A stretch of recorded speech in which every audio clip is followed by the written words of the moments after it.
Aralash mushtlash bo'yicha MMA bo'yicha jengishga yetib turgan Toshdemirov Dinamik.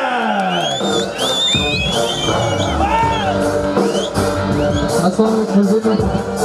Men geçip olsa ben satayım mağlup etmemek için Менен 6K мурмуп калдыңыз вешманиядан, алым жетпей койду.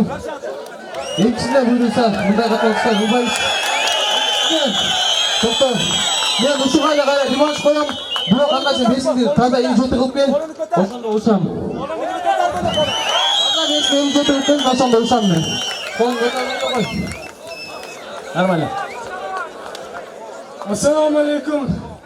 Бетти ялыган хамма халкы. Хамма оны атанымга